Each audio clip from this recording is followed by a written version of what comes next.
Maka Dajjal terdampar di pintu Lud. Pintu Lud itu sekarang dikuasai Israel. Kalau Bapak Ibu ke Lud, Bapak Ibu akan melihat di kota Lud ini ada pangkalan militer Angkatan Udara Israel. Mereka yakin dengan hadis ini, jauh lebih paham daripada kita umat Islam, karena mereka lebih rajin untuk mengkajinya daripada kita. Karena kata Rasulullah, Nabi Isa turun di menara bercat putih, berwarna putih. Indal manaratil bayda. Di mana?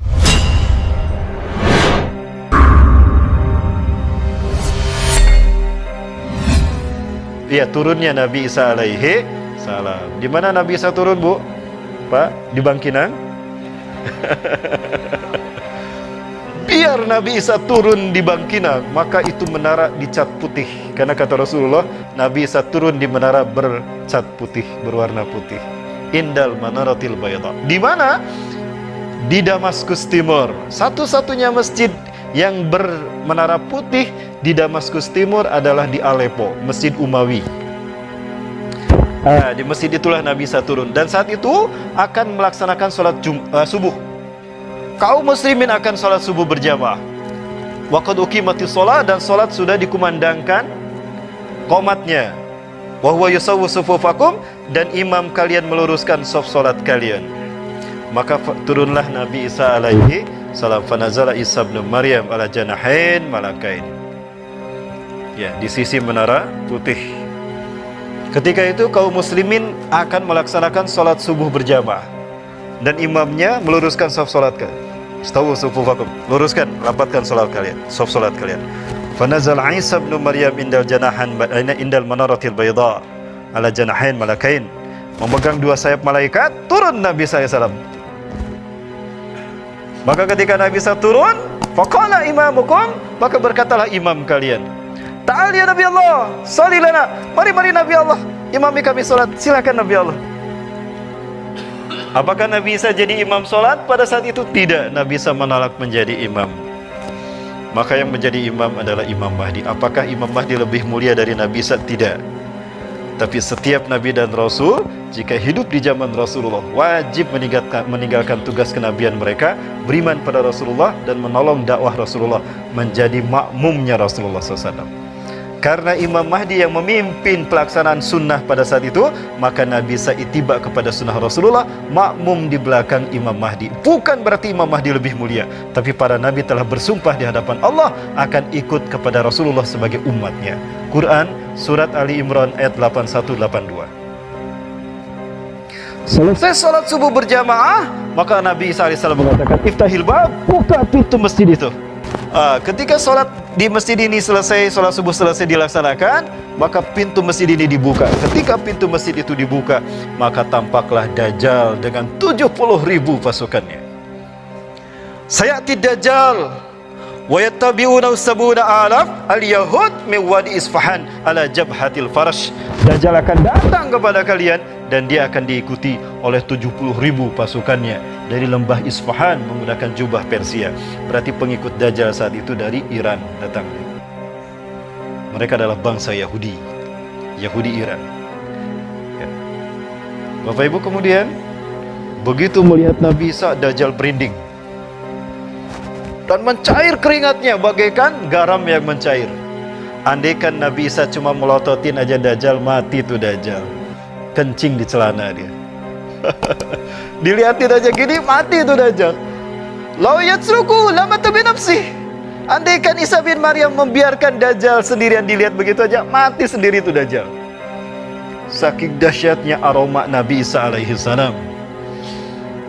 Dan orang-orang kafir apabila mencium wanginya, harumnya keringat Nabi Isa, mati mereka.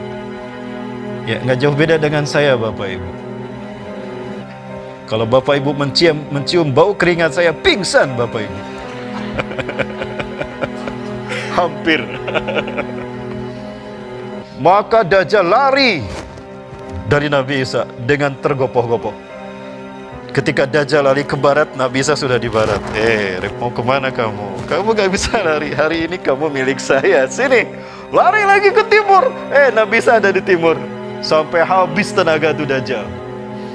Maka Dajjal terdampar di pintu Lud. Pintu Lud itu sekarang dikuasai Israel.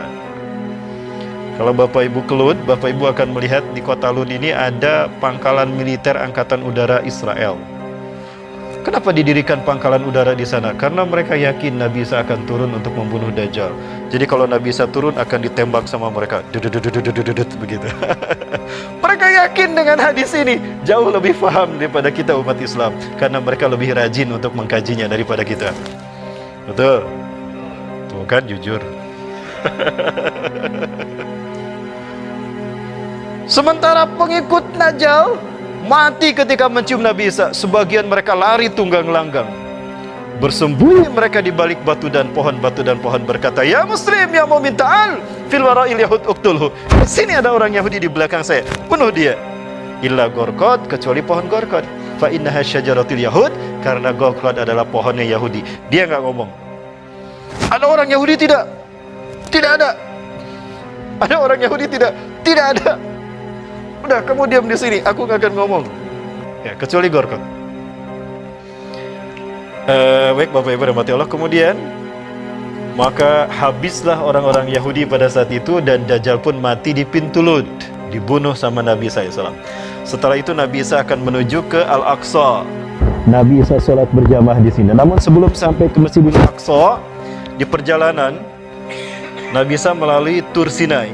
Di Tur Sinai itu di malam harinya Nabi Isa alaihissalam bersama para kaum muslimin saat itu beristirahat di Masjid Tur. Tur itu di Sinai, perbatasan antara Mesir dengan Palestina, melalui pintu Rafah. Kalau kita masuk ke Mesir melalui pintu Rafah, kita akan melalui jalur yang sampai kepada Bukit Tur Sinai dan Jabal Tur, di mana Nabi Musa alaihissalam mendapatkan wahyu Allah. Di mana Jabal Tur? Nah, ini contohnya Bapak Ibu. Di Tur Sinai, di Tur Sinai ini ada masjid besar. Nah, Allah lindungi mereka dengan datangnya malaikat-malaikat di bawah pimpinan malaikat Jibril. Pada malam itu turunlah Ya'juj dan Ma'juj. Tanda yang ketujuh, yang keenam. Tanda yang keenam ya. Turun Ya'juj Ma'juj. Dalam waktu yang sangat cepat mereka membantai semua manusia di muka bumi yang mereka temui. Maka yang tersisa adalah mereka yang tidak ditemui oleh Ya'juj Ma'juj. Selamat mereka. Maka kemudian Ya'juj Ma'juj berkata, "Semua penduduk bumi sudah kita habisi." Maka yang tersisa adalah mereka yang di langit. Dilemparkan itu tombak mereka ke langit, maka tombak itu kembali dengan bercucuran darah, berlumuran darah. Maka kemudian Allah azab Ya'juj Ma'juj itu dengan turunnya hujan ulat. Ulat turun dari langit dalam jumlah besar, maka habislah Ya'juj Ma'juj dimakanin sama ulat. Ulat masuk ke punduk mereka, kata Rasulullah, lalu masuk ke otak mereka, habis otak mereka dimakan.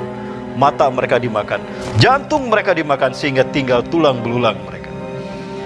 Maka subuh harinya kaum muslimin di bawah pimpinan Nabi SAW keluar dan menyaksikan Ya'juj Ma'juj sudah mati, habis daging mereka dimakan ulat. Maka pada saat itu la yuftanuna abadan, tidak ada lagi fitnah bagi umat Islam.